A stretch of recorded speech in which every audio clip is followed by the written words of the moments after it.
مسلمانانی بەڕێز و خۆشەویست، یەکێک لە پیاوچاکان، یەکێک لە خواناسان، یەکێک لە ئیمامە گەورەکان و زاناکانی ئەم سەردەمە، مەبەستمان سەردەمی ئیسلامە، لە ئومەتی پێغەمبەری خوا صلی الله عليه وسلم، ئیمامی ئیبراهیمی کوڕی ئەدهەم، کە یەکێک لە زانا گەورەکان ڕەحمەتی خوای پەروەردگاری لێبێت. ڕۆژێک پیاوێک هاتە خزمەتی ئیمامی ئیبراهیمی کوڕی ئەدهەم ڕەحمەتی خوای لێبێ، فەرمووی: من کەسێکم گوناه و تاوانم زۆر کردووە، چارەسەرێکم بۆ بدۆزەرەوە، عیلاج چارەسەری گوناه و تاوان چییە کە وازی لێ بهێنیت؟ هەموو شتێک پشتیوان بەخوا عیلاج و چارەسەرێکی هەیە. ئەم نەسیحەت و ئامۆژگاریە چارەسەری وازهێنانە لە گوناه و لە تاوان. چارەسەری ئەوەیە کە خۆشەویستیت بۆ گوناه و تاوان نەبێت. فەرمووی گوناه و تاوانم زۆر کردووە، ئەی ئیبراهیمی کوڕی ئەدهەم، شتێکم پێ بڵێ، وام لێ بکات کاریگەری بەسەر دڵمەوە هەبێت، وام لێ بکات لە گوناه و تاوان بە دوور بم، ڕقم لە گوناه و لە تاوان بێتەوە. فەرمووی من 5 شتت پێ دەڵێم، ئەگەر توانیت بەسەر ئەم 5 شتدا زاڵ بی، پشتیوان بەخوای گەورە لە گوناه و لە تاوان بە دوور دەبیت. ئەو کاتە دەبیتە کەسێکی ڕوو لە خوا، دەبیتە کەسێکی پاک و خاوێن، دڵ پاک، ڕەوشت پاک، کردەوە پاک، قسە پاک.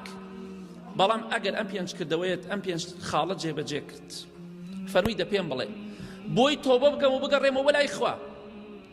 فەرمووی ئین ئەڕەدتە ئەن تەعصی الله فلا تأكل رزقه قال فمن أين آكل وكل ما في الأرض رزقه قال أفيحسن أن تأكل رزقه وتعصيه قال لا. فەرمووی ئەگەر ویستت ئەمە خاڵی یەکەم، ئەمە عیلاج و چارەسەری یەکەمە بۆی کاتێککە من و تۆ گوناه دەکەین ڕۆژانە، ئەم خاڵانەمە ئاگادار بین. ئیمامی ئیبراهیمی کوڕی ئەدەم ڕەحمەتی خوا لێ بێ فەرمووی ئەگەر ویستت گوناه و تاوان بکەی، سەرپێچی فەرمانی خوا بکەی، سنووری خوا ببەزێنی، ڕزق و ڕۆزی خوا مەخۆ. ئەویش فەرمووی پیاوەکەوتی چۆن شتی وا دەبێت؟ هەمووی ڕزق و ڕۆزیە کە لەسەر زەویدا هەیە، هەمووی ڕزق و ڕۆزی خوایە، هەمووی ڕزقی خوایە. من چۆن ڕزق و ڕۆزی خوا نەکەم و گوناه و تاوان بکەم؟ هەر کاتێ ویستت تاوان بکەی، ڕزق و ڕۆزی خوا مەخۆ. فەرمووی چۆن شتی وا دەبێت؟ هەمووی موڵکی خوایە، هەمووی ڕزق و ڕۆزی خوایە، ئێمە دەیخۆین.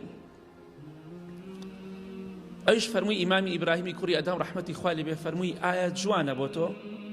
ئایا شتێکی جوانە، شتێکی شایستەیە، شتێکی جوان و ڕێکوپێکە کە ئینسان ڕزق و ڕۆزی خوا بخوات و گوناه و تاوان بکات؟ فەرمووی نەوەڵڵە. ئەگەر کەسێک لە ئێمە جاری وایە دەبینین کەسێک دەمانوێت خراپە بەرامبەری بکەین، یاخود کەسێک خراپە بەرامبەری بکات، دەڵێ فڵان کەس خراپە بەرامبەر بە فڵان کەس مەکە تۆ نمەکی ئەوت کردووە، لە ماڵەکەی نانەوت خواردووە، چاکەی هەیە بەسەرتەوە بۆ دژایەتی دەکەی، چاکەی هەیە بەسەرتەوە نانی ئەوت خواردووە، بۆچی دژایەتی دەکەی؟ بۆ پیلانی بۆ دادەنیت. یاخود بیستومانە دەڵێ من فڵان کەس خراپە بەرامبەری ناکەم چونکە نمەکیم کردووە.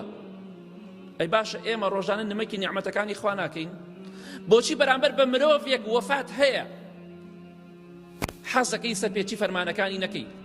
دێتە ماڵەکەت ئەڵێ چونکە چاکەت بەسەرمۆیە بەسەر چاو، تۆ چی بڵێ بەسەر چاو؟ ئەی باشە بۆ فەرمانی خواوە ناڵێی؟ خوای گەورە دەفەرمێ گوناه و تاوان مەکە، ڕزق و ڕۆزی خوش دەخۆی، بەڵام سەرپێچی فەرمانەکانیشی دەکەی. وتی وەڵڵا ڕاستەکەی. ئەگەر ئینسان وەفای هەبێ بەرامبەر بە خوای گەورە، خۆی لە گوناه و لە تاوان دەپارێزێ، چونکە لە هەموو کەسێ زیاتر کە من و تۆ قەرزاری بین خوای گەورەیە، نەک مرۆڤەکان. مرۆڤەکان لەگەڵ خوای گەورە بەراورد ناکرێ، بەڵام ئەوەندە وەفامان بەرامبەر بە مرۆڤەکان هەیە، زۆر بە کەمی بەرامبەر خوا وەفامان هەیە. بۆیە هەر کاتێک فەرمووی ویستت گوناه و تاوان بکەی، ڕزق و ڕۆزی خوا مەخۆ.